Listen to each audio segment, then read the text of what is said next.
शिंदे गटाचे संजय गायकवाड यांनी दुसऱ्यांदा या ठिकाणी विजय मिळवलेला आहे। आपल्यासोबत स्वतः संजय गायकवाड। भाऊ काय सांगाल, दुसऱ्यांदा तुम्ही या ठिकाणी विजय मिळवला, काय प्रतिक्रिया असते? प्रतिक्रिया काय पाहिजे तशा मताच्या फरकाने मला विजय मिळाला नाही, कारण मी एवढी कामं प्रचंड केली की अगदी लोकांच्या सरणापासून ॲम्ब्युलन्स पासून सगळ्या बाबतीमध्ये मी प्रचंड कामं केली, परंतु माझ्या कामाच्या समोर पैसा त्या ठिकाणी महत्त्वाचा ठरला आणि लोकांनी कामापेक्षा पैशाला महत्त्व दिलं आणि पैशाचा महापूर या मतदारसंघामध्ये आला। 30-40 कोटी रुपये महिन्या 15-20 दिवसात फेकले गेले आणि म्हणून मला इतका कमी मार्जिन त्या ठिकाणी मिळाला।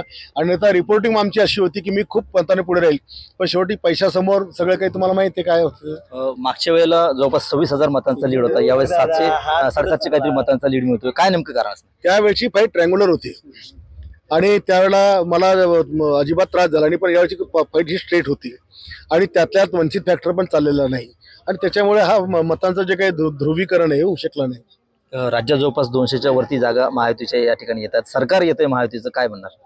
हो, पुन्हा तिसऱ्यांदा महायुतीचं सरकार या ठिकाणी येतं। जसं केंद्रातलं सरकार 3दा आलं तसं राज्यातलंही 3दा त्या ठिकाणी आलं आणि म्हणून बुलढाण्यातही मी जर इथे आलो नसतो तर कदाचित या बुलढाण्याचा मतदारसंघाचा वाटोळ या ठिकाणी झालं असतं, कारण एवढी प्रोजेक्ट आहेत आणि आता आमदार जर विरोधी पक्ष झाला असता तर सत्यानाश या विभागात झाला असता, पण काय नशिबानं का होईना 700-840 काय मताने का विजय, शेवटी विजय महत्त्वाचा आहे। मुख्यमंत्र्यांच्या संदर्भात अनेक दिवसापासून चर्चा सुरू आहे, काय वाटतं की मुख्यमंत्री तुमचा झाला पाहिजे? आमचं म्हणल्यापेक्षा एकनाथ शिंदे साहेबांचं सगळ्यांच्या मनामध्ये आहेत आणि त्यांनी रिपीट व्हावं ही प्रत्येकाची आशा अपेक्षा आहे, परंतु आता सगळं पार्लमेंटरी बोर्ड त्या ठिकाणी ठरवेल, कारण देवेंद्रजीचाही परमाबस कमी नाही आहे। पण सगळं असताना एकनाथ शिंदे साहेबांनी जी काही लाडली बहीण योजना आणली आणि महाराष्ट्रात ज्या सगळ्या लोकांसाठी काम केलं, हा त्याचा परिणाम आपल्याला पाहायला मिळतो।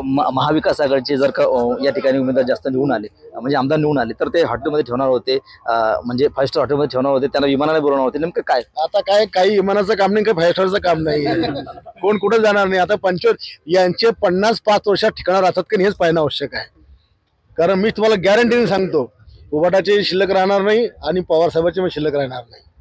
नक्कीच बुलढाणा विधानसभा राष्ट्रवादी अजित पवार उगवता सूर्य आहे, एक मावळता सूर्य आहे। नक्कीच। तर हे होते संजय गायकवाड। कॅमेरामॅन विजय देशमुख सह गणेश सोळंकी, टीव्ही मराठी, बुलढाणा।